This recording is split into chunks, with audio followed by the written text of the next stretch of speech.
You're watching the station that works for you. Now, Good Morning Maryland. A power outage leaves thousands of travelers stranded in the dark at the world's busiest airport in Atlanta right now. That outage, of course, affecting people all over the country and here at BWI. Meantime, we're expected to learn more today about that high-speed chase that led to several shootings in Baltimore City. A suspect is in custody. What authorities know about him so far. Still plenty of time for the Ravens. Flacco locks it to Watson, who's wide open. And into the end zone. Touchdown, Baltimore. Nice touchdown for Ben Watson there. Your Baltimore Ravens waking up winners this morning. We'll take a look at Sunday's game against the Browns at what it means for the playoff hopes of the Baltimore Ravens. 4:30 now on your Monday. Good Morning Maryland. I'm Christian Schaefer. Ashley James is going to be off today. We'll get to all those stories in a few moments. First, though, let's check in with Chief Meteorologist Annette Charles for a look at that forecast because it's a little bit warmer here this week than we've been dealing with. Exactly. I don't think anybody's really going to complain too much about that. I know. It feels great out there. Exactly. So temperatures, again, starting off a bit warmer. And as we go through the rest of today, that is going to continue as well. Radar not picking up on a whole lot. Now, yes, you're dealing with some wet roadways out there because we did have a few showers overnight. But the bulk of the action now looks more off to the north of us. If you are going to be traveling into York, Pennsylvania, it looks like a little bit of a mix going on across that area. Just some light showers, possibly maybe even a little sleet mixing in with that. But all in all, it looks to be mainly dry for today. We will have some big changes down the road. You're going to want to stick around this morning for that. 39 degrees is the temperature right now in Arnold, 36 or 35 right now in Norrisville, and we're at 39 in Ellicott City. As we move through the rest of today in Ellicott City, look at the temperatures. I have them in the upper 40s, right around 50. Let's go check the traffic now with Lauren. Thanks, Lynette. If you're commuting into Baltimore this Monday morning, there are no problems reported on 95 from Harford County or Howard County. 83 also clear, 53 miles per hour southbound at Northern Parkway, and the Beltway wide open. Off to a very quiet start here in Woodlawn, just north of Security Boulevard. To get from 795 to 95, it'll take the normal 11 minutes. The inner loop also clear from Catonsville up through Towson. High speeds in Ellicott City on Interstate 70. Drive times also clear in Anne Arundel County, showing no problems on 97 or Route 50. Christian? Okay, Lauren, thanks very much. It's 4:32 right now. We're learning new details about what caused a massive power outage at Hartsfield-Jackson Airport in Atlanta, the busiest airport in the world. It's back open this morning, but that outage crippled communications and brought air travel to a halt on Sunday. ABC's Donnie Bacchus has an update on the situation this morning from Atlanta. Atlanta's airport in near darkness Sunday after the power was knocked out without warning. They went out, and then they went back on, and then they went back out again. On the campus today, one of Georgia Power's 3 substations had a fire. There are 2 substations that power Hartsfield-Jackson Airport. Thousands of passengers stranded. I mean, it's frustrating, but then again, everything happens for a reason, so I don't know, we're just trying to make the best of it. Atlanta Airport, no power, no light. Passengers forced to use flashlights, and in some parts of the airport, the only sights and sounds, the emergency announcements. Right now, we're just focusing on the comfort of our passengers because we know that they have had a very, very long and difficult day. Up to 100 planes stuck on the tarmac, hundreds more canceled or delayed. I think for airlines that are headquartered in Atlanta like Delta, it's going to have a cascading effect, and it's going to take them a long time to figure out crew schedules, putting the airplanes in the right place. The power outage creating a ripple effect, delaying more than 2,000 flights across the country. Donnie Bacchus, ABC News, Atlanta. And if you've been through Atlanta's airport, you know it is huge. What a mess. 4:34 right now. That outage causing headaches from people trying to fly from Baltimore to Atlanta. Some flights to Atlanta delayed or canceled at BWI this morning. One traveler we spoke with has been trying to fly home to Atlanta since about 12:30 yesterday. She's one of many travelers who had to spend the night at BWI sleeping in chairs. It would be a new experience. Again, you can choose how you look at it, so it is what it is. There's the attitude right there. If you're flying out of BWI today, They are urging you to check the Twitter account for BWI and also updates you can call your airline before you leave the house. But there are very likely to be some problems if you're flying out today, if you're up early to catch that flight. You can also check our website, abc2news.com. Chanel Pearman is at BWI right now. She's going to give us an update on what the situation is like out there at the airport in about 30 minutes. And as always, you can get breaking news sent to your smartphone. All you got to do is download the ABC2 News app. To get it, search for WMAR in your phone's app store. Today, Baltimore City Police are expected to release more details after a suspect shot several people during a high-speed chase on Friday. Police say Michonne Carter led them on a chase around West Baltimore Friday that ended near Mondawmin Mall. He's also accused of shooting people at random during that chase, leaving one person in what police describe as grave condition. A police officer also had to be taken to the hospital with a serious leg injury. Now, Carter is also a suspect in a triple shooting that happened in Southwest Baltimore earlier last week. In that incident, he faces several charges, including first and second-degree murder.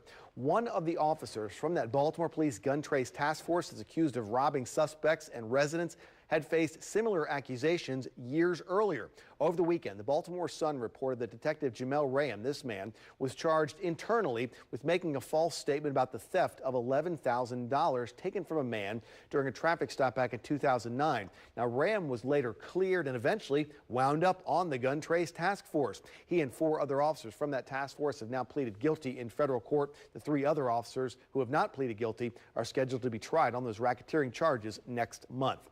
Tomorrow, the community has a chance to talk to the team overseeing police reform in Baltimore City. BPD's monitoring team wants the public's input on the consent decree with the Department of Justice and what sort of changes residents would like to see in the police department. There's a forum tomorrow that runs from 5 to 9 in the evening at Hartford Heights Elementary School on Broadway. Public comment on the monitoring team's draft plan starts January the 8th. New this morning, 3 new prosecutors will be assigned to the Maryland U.S. Attorney's Office in an effort to fight back against violence in our state. Attorney General Jeff Sessions announced Friday that 40 additional violent crime prosecutors will be placed in several different cities around the nation. Sessions also announced the deployment of 2 new violent crime task forces that will focus on states where crime is exceeding the national average. It's 4:37 right now. Police are investigating whether alcohol is to blame for a crash that killed a teenager in Anne Arundel County. This happened around 5 o'clock early Sunday morning, Fort Smallwood Road, the Pasadena area. Authorities say a Ford Focus was rounding a curve near DeVere Drive. It veered off the road, slammed into some trees and rolled over. You can see some of the damage in the grass there where the car hit. The front seat passenger, who was 18 years old, was thrown from the vehicle and died. The driver is 20 years old. 2 other teens, all 3 of them were hurt also in that crash. Maryland State Police say they've arrested a man who imported and sold a deadly opioid, Narada Walls, charged with participating in a fentanyl operation. The authorities say he worked in Baltimore City and the surrounding counties and even neighboring states. He's now being held on the Eastern Shore, the Wycomico County Detention Center, on those drug charges. Baltimore's own Domino Sugar has been delivered to outer space. We got some new video this morning of a special delivery made to the International Space Station. It's called the Dragon capsule. It arrived yesterday with 3 pounds of Domino Sugar on board. Astronauts plan to use it to grow crystals in zero gravity. SpaceX launched the unmanned Falcon rocket not there in downtown Baltimore, but from Cape Canaveral on Friday. Now we're going to send it over to Chief Meteorologist Annette Charles for a look at the forecast as you head into your Monday. Yeah, it's not a bad forecast at all. Look at this temperature change. You like it when you see those oranges and those reds, right? You know that things are warming up. That's exactly what's happening already this morning. So we're about 13 degrees warmer around Columbia compared to yesterday at this time. We're about 11 degrees warmer at the Inner Harbor, Stevensville, more of the same, and even around Middle River, and about 13 degrees warmer in Easton. What this means is that we do have these temperatures coming in the upper 30s around Annapolis. It's 35 in Stevensville, 34 in Easton. At the Inner Harbor, coming in right around 34. We're seeing that in Parkton this morning as well. In terms of the wet weather, we're not going to see it a whole lot for today. We will see a mix of sun and clouds. We're actually starting off with some clouds out there, especially off to the north. Look what's going on there. A little bit of a wintry mix happening around York, around Lancaster this morning. Very light in nature. As we continue through the rest of today, we will continue to dry out. And like I said, that sun-cloud mix will be prevalent as we have a high temperature coming in right around 52 degrees. And temperatures are only going to get warmer from there. Stick around for that. Christian?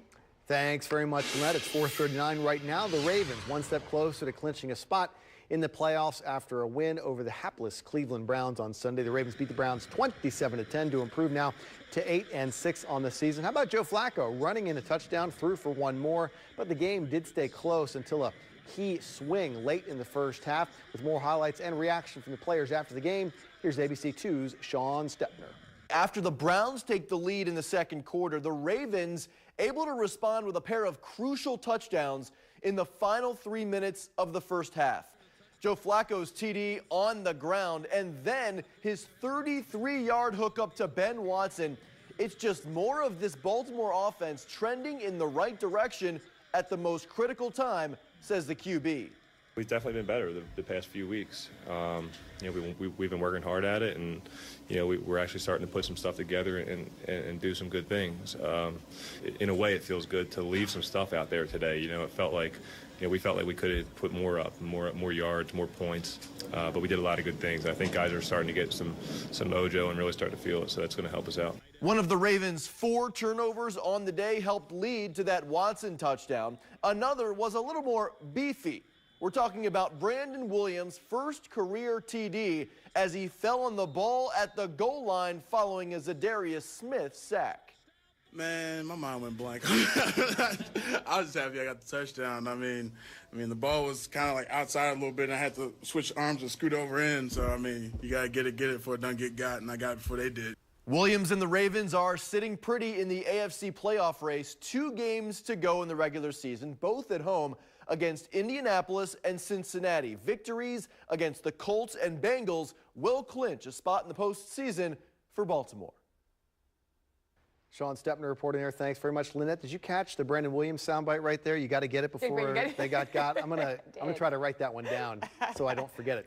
In other news around the NFL, the Carolina Panthers announced that owner Jerry Richardson planning now to sell the team. This comes after an investigation by the NFL into allegations of sexual and racist misconduct in the workplace by Richardson. Richardson is now 81 years old. He played for the Baltimore Colts back in 1959 and 1960. Hundreds of passengers get sick on a Caribbean cruise, what kind of illness they came down with, and how the crew is responding. That's coming up. Plus, the Republicans pretty close to passing their tax bill. They say they have the votes. It could be headed to the president's desk very soon. We'll have an update for you. And we're now just 1 week away from Christmas coming up. How to protect those packages that are going to be arriving on your doorstep this week. It is 4:42 on the button. We're back right after this on Good Morning Maryland. Welcome back in. It's 4:44. Stomach virus has caused more than 300 people to get sick on a cruise ship. It's the Royal Caribbean ship Independence. It docked Saturday in Florida after 322 passengers complained of symptoms including vomiting and diarrhea. Officials from the cruise line say the illnesses were short-lived and they have gone through and sanitized the ship. More than 5,500 people were on board, but it's the second time in less than a month that passengers on one of Royal Caribbean's ships have gotten sick.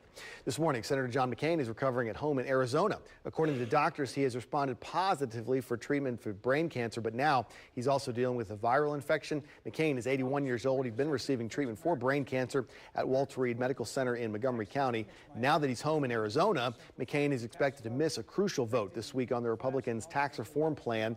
Over the weekend, President Trump said McCain would come back to Washington if his vote is needed to pass that plan. And as Congress works to pass the tax overhaul, they also need to pass a budget deal to avoid a government shutdown later this week. President Trump tweeted, "We're just days away from a massive tax cut."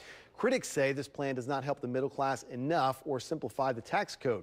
Republicans say, though, they're optimistic they have the votes to pass the bill that they have put together. Meantime, Senator Ben Cardin, along with local business and community leaders, are going to talk today about how the GOP tax bill could impact people in our state. Senator Cardin, along with many of his fellow Democrats, has said if the bill passes, legislation and programs might need to be cut because of the expected drop in revenue.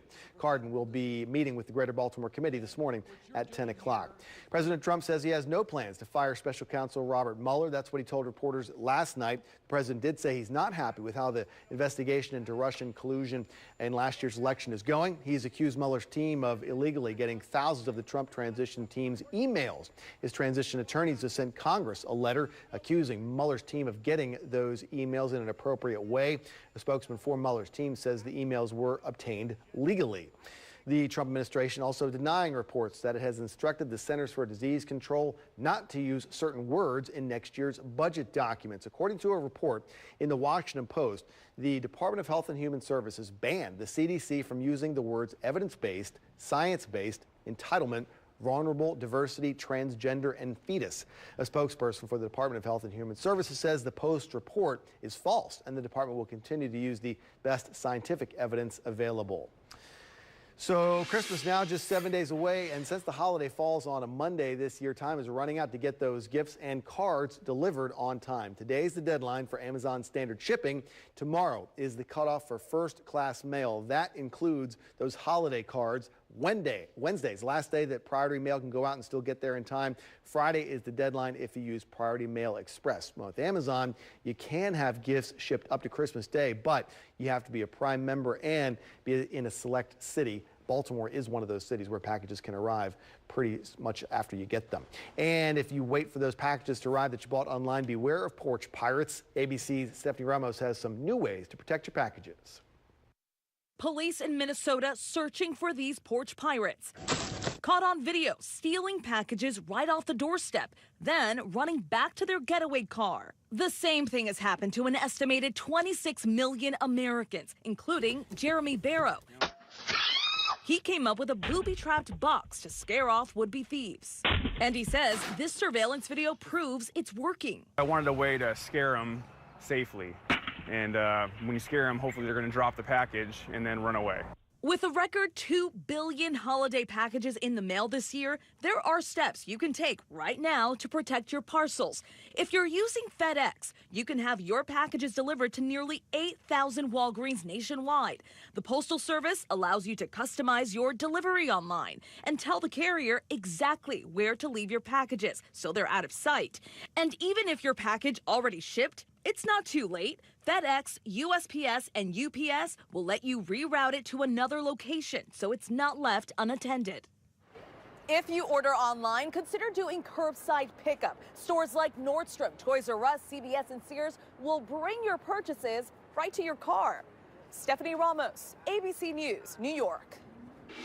All right, we'll start you out with temperatures this morning. These numbers are on the chilly side, not necessarily the cold side this morning. We're looking at numbers that are in the mid-30s. We can see this around Lutherville this morning, over around Perry Hall, around Owings Mills as well. The further to the south you go, we have those numbers in the upper 30s. It is 37 degrees right now around the Inner Harbor. More of the same in Arbutus. Dundalk is coming in at 38 degrees this morning. And as we move through the rest of today, temperatures are going to bump up. So we do have a warm front that's going to help push those temperatures be above where they should be for this time of the year. We're already starting on that note this morning. It's 38 degrees right now in Lithicum around BWI. It's 35 degrees in Chestertown, 35 in Centerville this morning. Cecilton, good morning. You and Elkton coming in right around 34, along with Aberdeen. Last view, as we head over towards Deep Creek, that temperature comes in right around 32, and we're about 10 degrees warmer than that around OC, and Points in the middle coming in right around 40 in Annapolis this morning. So the radar and satellite composite, not picking up on a whole lot. We will have a mix of sun and clouds as we go throughout the day.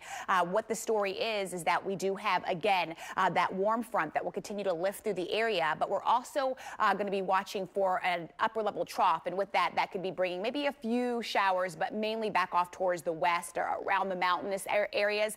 We should stay mainly dry today. We'll just try to pull in a few more clouds because of that trough, but all in all, not a bad Monday at all. As we look at ABC2's most accurate futurecast, goes into motion, not picking up on a whole lot. The next best chance for rain really rolls in here as we head more towards your Friday night into Saturday and also Sunday. That 7-day forecast is coming up just a matter of moments. But once again, as we recap the rest of today, again, we're starting off on a chilly note. We will have some clouds still lingering, possibly around 10, but we will have that sun-cloud mix as we go through much of the day.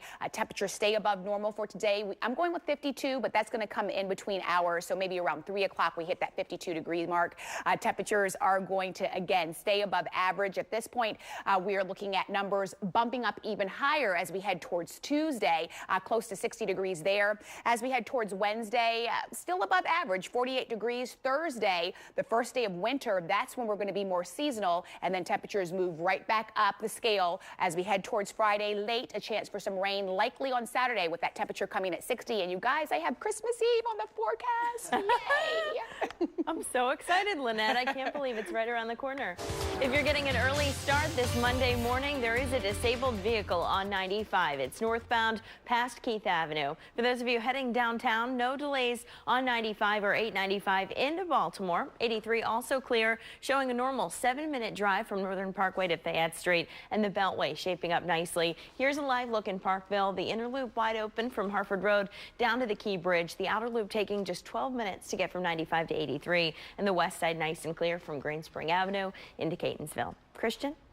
Thanks, Lauren. Well, the theaters were pretty full this weekend with people seeing the new Star Wars film. If you're heading to work this morning and you've seen the movie, don't spoil it for the others at the office. Coming up, we're going to look at just how strong the Force was at the box office, and we're going to check out other movies as well. 4:52 on your Monday. Welcome back in. It is 4:55. The Force most certainly delivered a massive debut weekend for Star Wars: The Last Jedi. Here's Rick Damagello with a look at just how much money the movie made. You're the Batman. Justice League fell 3 spots this week, but managed to hang on to 5th place with $4.2 million, while feel-good film Wonder placed 4th on ticket sales of $5.4 million. No surprises as Coco conceded the top spot to its studio sibling. The animated adventure landed in 3rd place with $10 million, bringing its 4-week domestic total to over $150 million.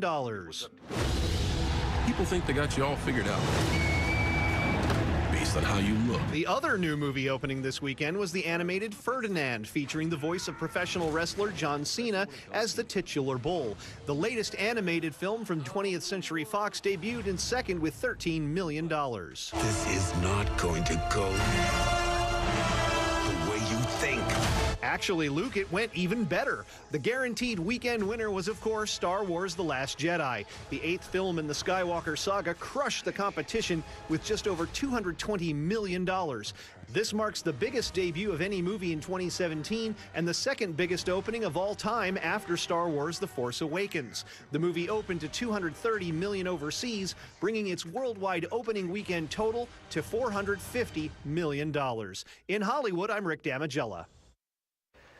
Yeah, we'll continue to follow that story and bring you more about how much money Star Wars is going to make once it's done. But The Last Jedi is just the 4th film to open above the $200 million mark domestically, joining its predecessor, The Force Awakens, along with Jurassic World and the first Avengers movie in sharing that achievement. I'm going to post something on Twitter and Facebook. Would love to hear your thoughts about the movie this weekend. I saw it on Friday. Gift cards are a very popular present to give during the holidays. Coming up at 5, we'll show you how you can avoid getting scammed by fake ads online that offer some gift cards. It is 4:57. We're right back after this on Good Morning Maryland.